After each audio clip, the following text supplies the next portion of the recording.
everybody.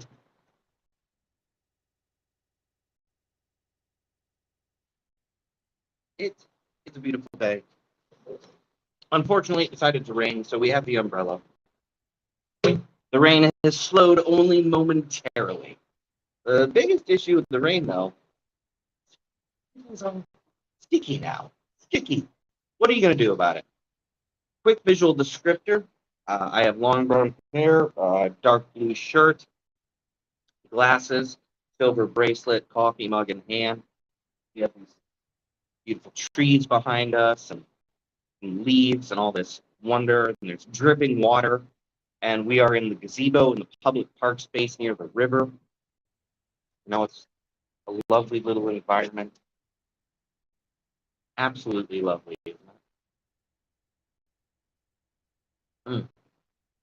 Get your coffee, tea, whatever it may be, whatever gets your day going. I have my coffee in hand for another amazing day here outside. Oh, I love the sound of the river in the distance.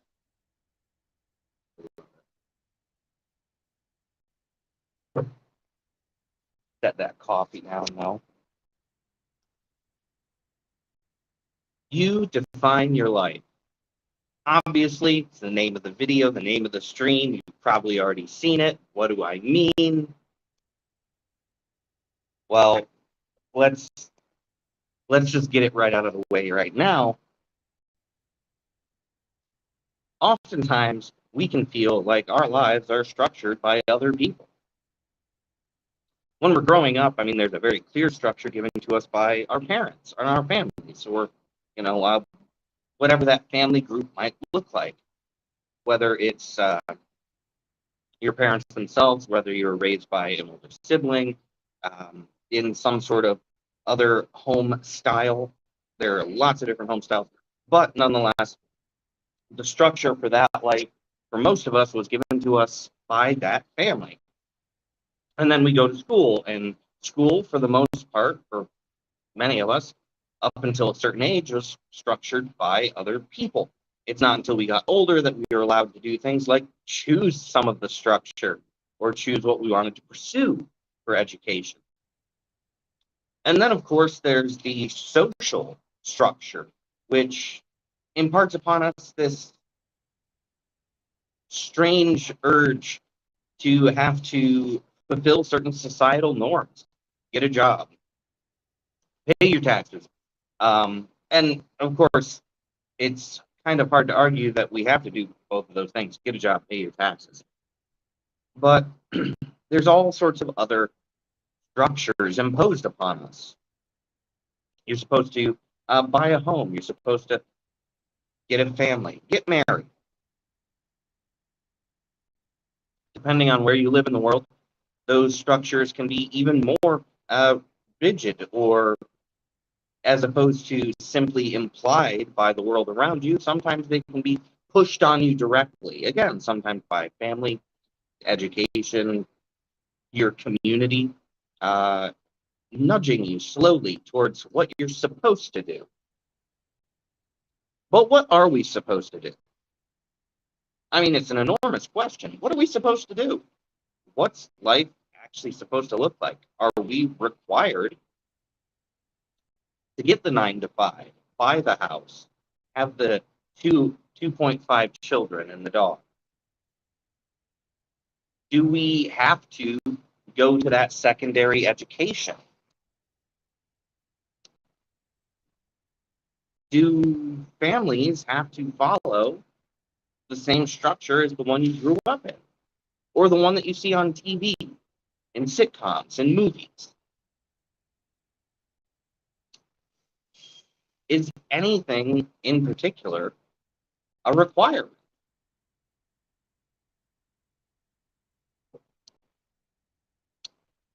There are people right now on the face of this wonderful earth that, well, they're not doing any of those things. They don't have a relationship. They don't have a family. They don't own a house.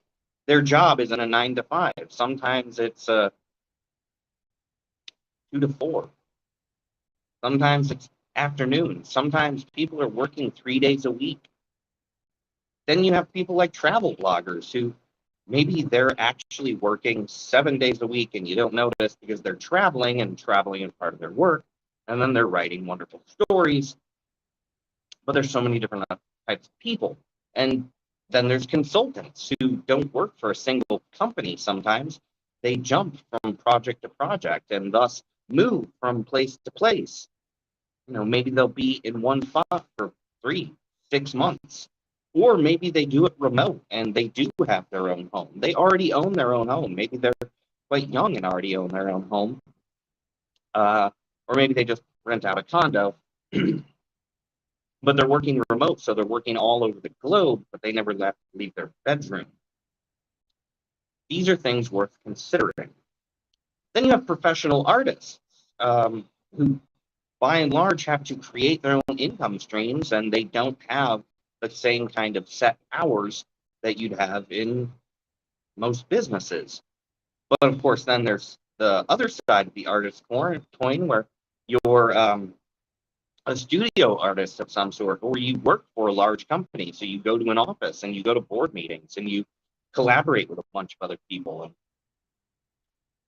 it still won't look like what we started talking about: 9 to 5, get a job, pay your taxes, buy a house, get a family. And then, of course, there's other careers which, again, are much different. I mean, politics is also a career. I could say a lot about that, but let's just look at it as a career. Well, the hours sometimes can actually be quite long if you're new, and the structuring is more based off of certain monthly and yearly obligations of things that you have to do. You get called in for votes. Things get put in recess for long periods of time. Town judges. A town judge is another occupation. Now, granted, oftentimes you're going to have to spend many years as a lawyer or someone in the legal profession to become a judge, but all of that aside, how many days a week does a judge work? Are they overhearing cases 2 or 3 days a week? Or are you actually seeing things multiple times or less? In small towns, much like the one I live in, court's in session 1 day a week. Are those judges only there 1 day a week? Or are they working other days? I'm sure they have to actually come in other days of the week to look through everything. These are all questions, these are all thoughts, but it's all to point out that that expectation, that thing that we're kind of told we're supposed to do, isn't necessarily true. And then, of course, there's so much else. Now, in the United States, it's kind of sad to say, but there's also expectations about who we're supposed to have relationships with, what those relationships are supposed to look like, what the purpose of a relationship is.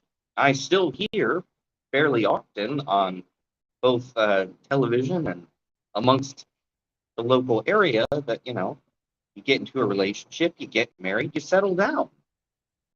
But why does that have to be true either? I mean, there's people who get into relationships, they don't get married, they don't settle down. In fact, sometimes their life ramps up in excitement. So, I mean, that's not true. There's a lot to be said for how our life is shaped, how it goes, how it flows. Granted, sometimes you have to do a lot of work in order to create the life that you want. But that life is still defined by you. You decide whether or not you're going to get that bachelor's degree, that master's degree, if you're going to go for something more. You decide whether or not you want a 9 to 5 job, whether you want to sit in an office, whether you want to work in a lumber yard. You decide whether you ever want to get married or have kids. You decide whether you want to buy a house and live in one place for a long time, or if you'd rather move. Often, sometimes, every year, maybe multiple times a year. You decide whether or not you want to stay in the country you were born in. what I'm doing is I'm trying to remind you that, you know, you have permission to live the life that you desire. You have the permission to live your own life.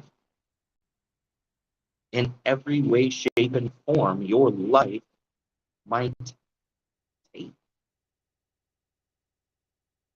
Because ultimately, at the end of the day, it's your life.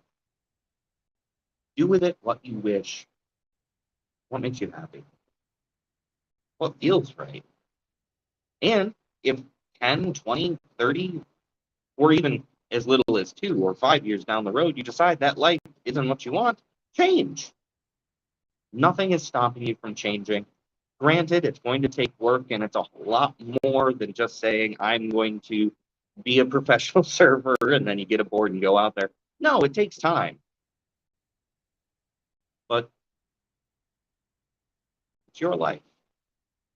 Live it on your terms and define what it looks like. Now get yourself an extra cup of coffee, tea, whatever it may be. You deserve it. And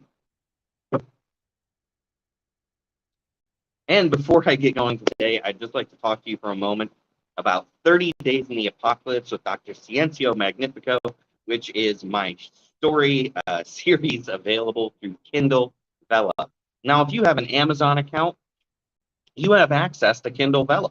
Kindle Vella was launched last year, and it allows authors to create stories released in what they call episodes. Each episode is going to be 600 to 5,000 words, so they're not going to be super long.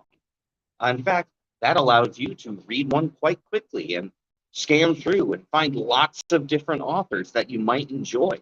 Look through the Kindle Vella library for anything that strikes your interest.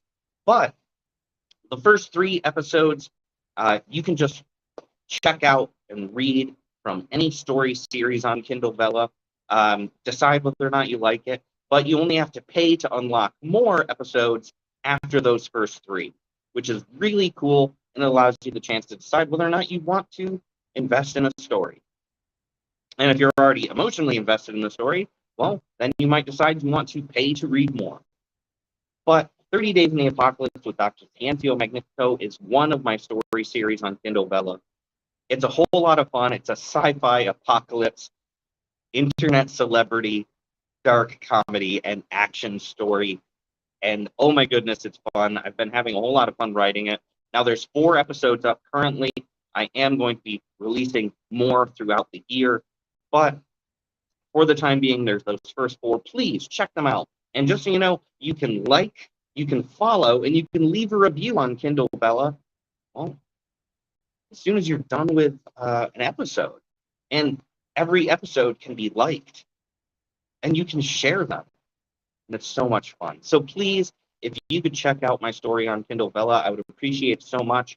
Give a like, give a follow, and leave a review. It would help me out so much. But I'm going to be getting out of here for the day, so you take care, be well, be excellent, and I'll see you all again very soon. Bye, everybody.